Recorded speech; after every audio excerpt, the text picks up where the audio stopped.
پھر میں نے آنکھ اٹھا کر نظر کی اور کیا دیکھتا ہوں کہ ایک اڑتا ہوا طومار ہے۔ اس نے مجھ سے پوچھا تو کیا دیکھتا ہے؟ میں نے جواب دیا کہ ایک اڑتا ہوا طومار دیکھتا ہوں جس کی لمبائی 20 ہاتھ اور چوڑائی 10 ہاتھ ہے۔ پھر اس نے مجھ سے کہا یہ وہ لعنت ہے جو تمام ملک پر نازل ہونے کو ہے، اور اس کے مطابق ہر ایک چور اور جھوٹی قسم کھانے والا یہاں سے کاٹ ڈالا جائے گا۔ رب الافواج فرماتا ہے میں اسے بھیجتا ہوں اور وہ چور کے گھر میں اور اس کے گھر میں جو میرے نام کی جھوٹی قسم کھاتا ہے گھسے گا اور اس کے گھر میں رہے گا اور اسے اس کی لکڑی اور پتھر سمیت برباد کرے گا۔ اور وہ فرشتہ جو مجھ سے کلام کرتا تھا نکلا اور اس نے مجھ سے کہا کہ اب تو آنکھ اٹھا کر دیکھ کیا نکل رہا ہے۔ میں نے پوچھا یہ کیا ہے؟ اس نے جواب دیا یہ ایک ایفا نکل رہا ہے، اور اس نے کہا کہ تمام ملک میں یہی ان کی شبیہ ہے۔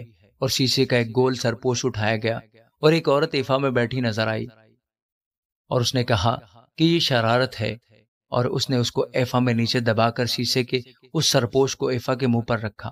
پھر میں نے آنکھ اٹھا کر نگاہ کی اور کیا دیکھتا ہوں کہ 2 عورتیں نکل آئیں اور ہوا ان کے بازو میں بھری تھی کیونکہ ان کے لک لک کے سے بازو تھے، اور وہ ایفا کو آسمان و زمین کے درمیان اٹھا لے گئیں۔